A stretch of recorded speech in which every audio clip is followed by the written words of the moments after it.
YouTube काटूंगा। बोल पड़ो जी। किसान न्यूज़ देखने वाले सभी दर्शकों को पूनम पात्र सूर्यवाड़ा के हाथ जोड़कर राम राम। आज मैं एक विशेष मुद्दे के लिए लाइव आई हूँ, वो है किसानों का मुद्दा। ये किसी कस्बे किसी गांव का नहीं बल्कि पूरे हरियाणा का मुद्दा है। तो सभी ज़्यादा से ज़्यादा इससे जुड़ो ताकि ये मुद्दा सभी के पास पहुँचे। बोलते रहो वैसे अपने जो काम। और मैं धन्यवाद करना चाहूँगी सतवीर चार जी का, जो हमारे इस किसानों के मुद्दे को, या मैं कहूँगी 1 साल से अपने किसान आंदोलन से अपने किसानों के मुद्दे को उठाते रहे हैं। तो मैं बार बार इनका धन्यवाद करती हूँ। तो मेरे किसान भाइयों, ज़्यादा से ज़्यादा जुड़ो और इस मुद्दे को ज़्यादा से ज़्यादा संख्या में और लोगों तक भी पहुँचाओ ताकि ये जो समस्या है ये जड़ से ही ख़त्म हो जाए। माइक थोड़ा नीचे करो वैसे। हाँ बोलते रहो जी, वैसे गुरु को ना लाइव है तो जिसका रोड़ा है वो उसका हाँ, बताइए। तो जो किसान है सनेत जी सनोप श्री छबीर दास, गाँव सूर्यवाड़ा, जिला हिसार, हरियाणा। तो उन्होंने 28/3/2021 को शक्तिवर्धक कंपनी से जो बीज खरीदा था वो था देसी कपास का बीज। देसी कपास का बीज जो उन्होंने खरीदा, उन्होंने इसे खेत में उगाया, लेकिन उस खेत की फसल से उन्हें माइक थोड़ा नीचे करो जी। ना ही उनसे कोई फल या फूल या कोई टिंडे हुए। तो उन्होंने इसकी उच्च अधिकारियों को जांच के लिए कहा कि मेरी फसल का बहुत ज़्यादा भारी संख्या में नुकसान हुआ है, ना ही कोई फल फूल या टिंडा हुआ है। तो उन उच्च अधिकारियों ने 8/10/2021 को सनेत जी के खेत की जांच की। तो उन्होंने 90% नुकसान होने की संभावना इसमें बताई है। ये जो रिपोर्ट है इसमें सारा उसका ब्यौरा है। तो ये जांच करने के बाद वो तब उन्होंने कहा कि मुझे मुआवजा राशि मिलनी चाहिए। तो उन्होंने कहा कि इस पर खसरा नंबर होना चाहिए।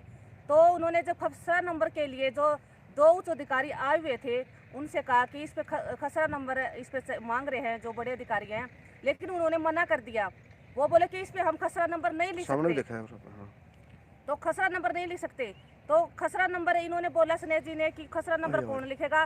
तो उन्होंने कहा हम नहीं लिख सकते। तो उन्होंने इसकी रिपोर्ट उन्होंने सीएम विंडो में की। सीएम विंडो में उन्होंने 2 बार रिपोर्ट की है, लेकिन उनका कोई जवाब नहीं आया। तो ये बताइए कि जो 1.5-2 किले का किसान है वो अपनी समस्या कहाँ लेकर जाए। तो उन्होंने सीएम विंडो में भी 2 बार लगा दी, तब भी मतलब उनकी कोई जांच नहीं हुई। तो उन्होंने जो उच्च अधिकारी था उनसे बात की। तो उन्होंने कहा कि आपके जिस खेत की जांच उन्होंने अधिकारियों ने की है वो खसरा नंबर लिखे, लेकिन वो अधिकारी बोल रहे हैं कि हम खसरा नंबर नहीं लिख सकते। तो ये बताइए कि जो गरीब किसान है, जो उसने जो देसी नरमा का बीज लिया था, उसने लिया था अपने बच्चों के पालन पोषण के लिए, ताकि उसकी आय कुछ बढ़े, उसका बच्चों का गुजारा हो सके। लेकिन उसकी मतलब हालत बदतर कर दी किसने की, उस कंपनी ने और सरकार ने, कि उसके और गरीबी में उसको धकेल दिया।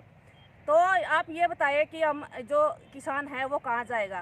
तो मैं एक बताना चाहूँगी कि बठिंडा गांव के बेईमान कौर से गांव से है जो किसान ने आत्महत्या कर ली, क्योंकि उसका जो सरकार ने राज्य सरकार की ओर से जो मुआवजा राशि की लिस्ट में उसका नाम नहीं आया था, तो उसने आत्महत्या की। आत्महत्या किसान नहीं कर रहा है, आत्महत्या करवा रही है सरकार।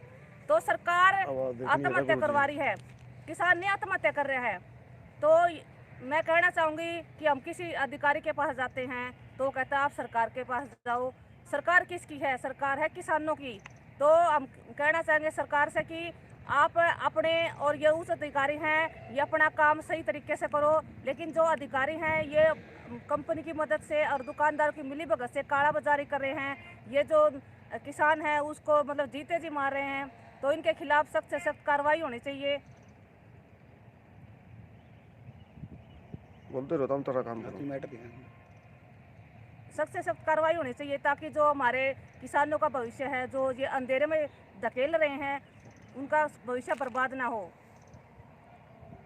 तो मैं सरकार से कहना चाहूँगी कि जो ये कानून की जो लचर व्यवस्था है ये कब तक चलेगी। जो किसान के साथ गलत हो रहा है वो कहाँ अपनी आवाज़ उठाए। आवाज़ कहाँ उठाए और उसकी समस्या को सुनेगा कौन? पहले हमें ये बताए कि उनकी समस्या सुनेगा कौन? क्योंकि जो सरकार ने व्यवस्था बना रखी है वो बिल्कुल ही मतलब ऐसी बढ़ा रखी है कि किसान आत्महत्या करने के लिए मजबूर हो रहा है। क्योंकि जो खेती करता है, खेती के लिए बीज खरीदता है, वो भी नकली, और अगर उसके खिलाफ आवाज़ उठाता है तो वो जो अधिकारी है और जो दुकानदार है उसकी मिली भगत से वो मतलब उससे कोई कार्रवाई नहीं करते हैं। उस मिली भगत से वहीं की वही उसकी जो समस्या है वही रह जाती है, और वो किसान जो जिस बात के लिए आवाज़ उठा रहा है वो वही दबा का दबा रह जाता है। सामने दिखाया करो जो अपन जिसके साथ वो है ना ले हाँ, वो ये किसान स्नेह जी हैं जिन्होंने देसी जो कपास का बीज उन्होंने नकली जो दिया था। देखिए वो अपनी बताते हैं उनके साथ। नमस्कार जी, मेरा नाम स्नेहित है, गांव सुरेवाड़ा से बिलोंग करता हूं। 2 एकड़ का ज़मींदार हूं। मैं 2 साल से परेशान हूं लगभग ये देसी कपास से, क्योंकि देसी कपास एक ऐसी कपास है जो छोटे ज़मींदार इसकी बिजाई करते हैं लगभग 2-2.5 एकड़ तक के। क्योंकि जो देसी कपास है वो जल्दी खिल जाती है और सरसों को बोने में इसमें आसानी होती है, ताकि आगे सरसों की बिजाई की जा सके। मैं इसी तरह से शुरू से ही लगभग देसी कपास ही बोता आ रहा था, लेकिन 2 साल से ये जो देसी कपास है नकली बीज ने मतलब मेरा दिमाग ख़राब कर दिया। पिछली साल 1 क्विंटल 1 किलो कपास हुई है, क्योंकि औसत से 11 क्विंटल कम। दूसरी साल मैंने सोचा जाकर अपना महेश एग्रीकल्चर में 2 बीज दे दे ताकि मैं अलग अलग बो सकूँ। एक नकली होगा तो दूसरे से अपना काम चल जाएगा। हुआ कि दोनों बीज नकली निकले, बिल्कुल कुछ नहीं लगा उनके अंदर। तो मैंने क्या काम किया, पिछली साल से मैं कोशिश करता रहा भाई ये एप्लीकेशन लगेगी कहाँ। मैं अधिकारियों के पास उकलाना गया, जो अपने कृषि अधिकारी बैठते हैं, माँ जी एप्लीकेशन लगानी है, उन्हें कोई जवाब नहीं दिया। भाई बीज है ना जो हमारे से पूछ कर खरीदा था, ऐसा जवाब था उनका। तो मैं कोशिश करता रहा 1 साल से। जब दूसरी साल में नकली बीज आया तो मैं आराम से बैठा सोचता रहा, और मेरे पास मोबाइल था। मैंने सर्च किया पंचकुला कृषि अधिकारी, इस तरह से मैं सर्च करता रहा, एक नंबर निकल गया। मैंने फ़ोन किया, भाई साहब मेरा नकली बीज सब एप्लीकेशन कहाँ लगेगी? तो उसमें जवाब आया, भाई साहब कितनी एकड़ी ज़मीन आपके पास? माँ जी 1 एकड़। बोला कोई फ़ायदा को नहीं एप्लीकेशन देने में, वैसे बोले एप्लीकेशन SDO ऑफिस हिसार लगेगी। मैं रुकने वाला कहाँ था, क्योंकि 2 साल से मैं परेशान हो चुका था। मैं हिसार चला गया एप्लीकेशन। लगभग 6 या 7 तारीख को मैंने एप्लीकेशन लगाई थी SDO हिसार। अगले दिन उच्च अधिकारी खेत में पहुंच गए फसल को देखने के लिए। उन्हें इंक्वायरी की, माँ जी 100% नकली है ना? उन्हें कहा भाई बिल्कुल 100% नकली है। 4-5 आदमी और थे, उन्होंने साइन कर दी, मैंने एप्लीकेशन लिख दी, भाई 100% नकली है। मैंने पता किया फ़ोन से कितनी % हुई है, उन्हें आवाज़ है बोला भाई 60%। मैंने उनसे अधिकारी को फ़ोन किया, माँ जी दोबारा इंक्वायरी करो, तो उन्हें फिर इंक्वायरी की होगी, तो उसमें लिखा गया भाई 90% नकली है।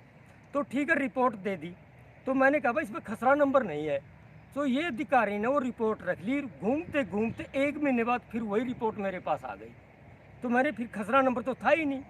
जब मैंने मेरी फसल मेरा ब्यौरा जब उसके अंदर लगा रखी है, गिरदावरी लगा रखी है, तो खसरा नंबर तो लिखना पड़ेगा। उसके अंदर लिखा हुआ है भाई किसान द्वारा दिखाए गए खेत में। यदि मैं ये रिपोर्ट उच्च अधिकारियों के पास ले जाता हूँ तो मेरे को पता है भाई क्या करेगा, जज ही क्यों ना, तो यही कहेगा भाई जो उच्च अधिकारियों द्वारा रिपोर्ट है इसमें तो किसान ने पता नहीं कौन सा खेत दिखा दिया होगा। लेकिन इस पर खसरा नंबर लिखना बहुत ज़रूरी है, तभी मैं आगामी कार्रवाई करूँगा। कृपया हाथ जोड़कर प्रार्थना है कि 2 बार मैं CM विंडो लगा चुका हूँ, इस पर खसरा नंबर लिखा जाए ताकि मैं आगे की कार्रवाई कर सकूँ। क्योंकि 2 साल से मेरे कम से कम भी 2.5 लाख का नुकसान हो चुका है। बाकी आप लोग सोचिए किसान को कितनी मजबूरियां हैं, कैसे अपने बच्चे पढ़ाएगा। मान लीजिए छोटे ज़मींदार 2 एकड़ 2.5 एकड़ के ज़मींदार खेती कर रहे हैं और उसको ये खसरा नंबर नहीं लिख रहा, नकली बीज मिल रहा है, तो आदमी जाएगा कहाँ? हरियाणा में लगभग 8,20,000 2.5 एकड़ के ज़मींदार है। 8,20,000। मान लिया ये बीज 10% लोगों ने भी खरीदा होगा, यानी 80,200 किसान इसकी चपेट में आ गए। 80,200 किसान, सोचो क्या होगा देश का।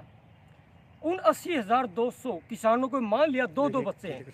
समस्या कहाँ है? 2 बच्चे हैं किसान के, एक बच्चा स्कूल जा रहा है, स्कूल वाला फीस मांग रहा है, फीस कहाँ से देगा किसान?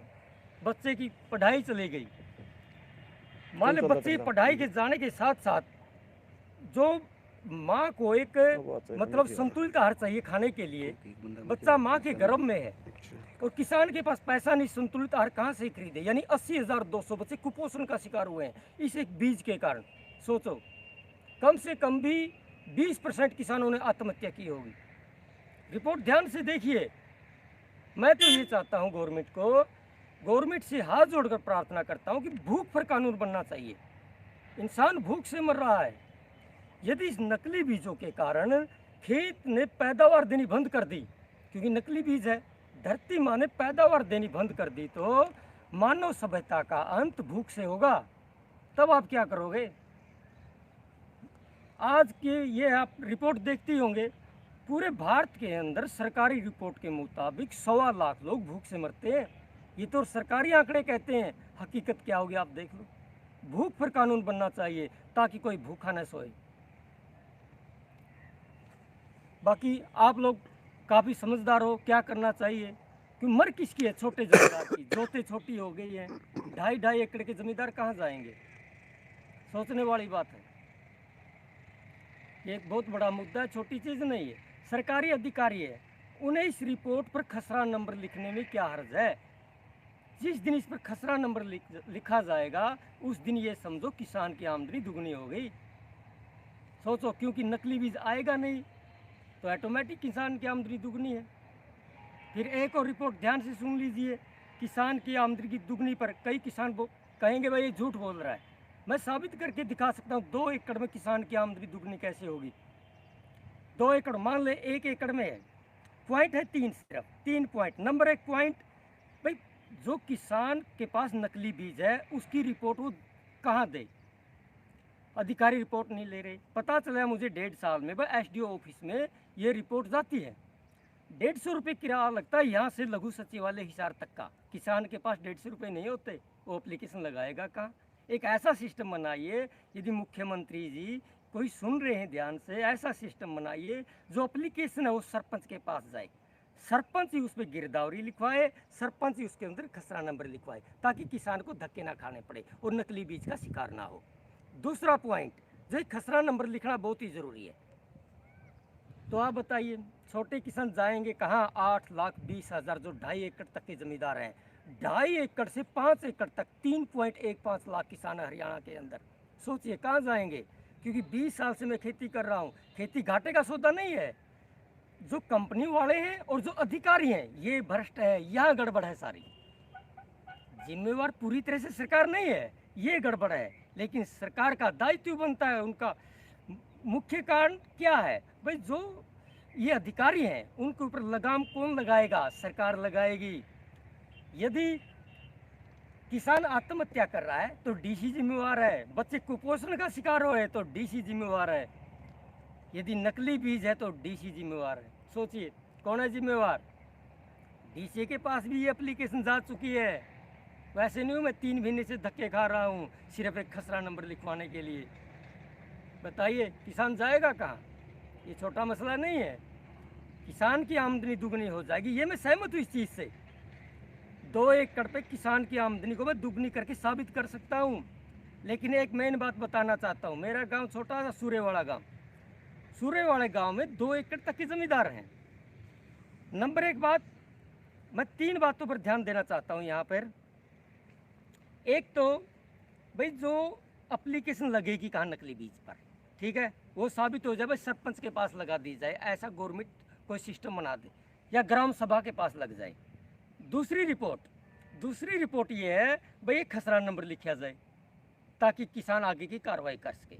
तीसरा पॉइंट, यदि मैं किसी से बीज खरीद रहा हूँ, मान ली गेहूँ का बीज खरीद रहा हूँ, उसकी औसत दे रही है सरकार 24 क्विंटल, लेकिन मुझे गारंटी कार्ड चाहिए 12 क्विंटल का, सिर्फ 12 क्विंटल का, 24 क्विंटल का नहीं ले रहा, 12 क्विंटल का। औसत से आधा गारंटी कार्ड दीजिए, किसान की जो आमदनी वो दुगनी है, कोई नहीं रोक सकता। मान लीजिए ये सरसों है, सरसों हो जाती है 35 मन 1 एकड़ में। 35 मन के क्विंटल कितने हुए? 14 दूनी 28, 14 क्विंटल, 7 क्विंटल का गारंटी कार्ड दे दीजिए, कोई दिक्कत नहीं।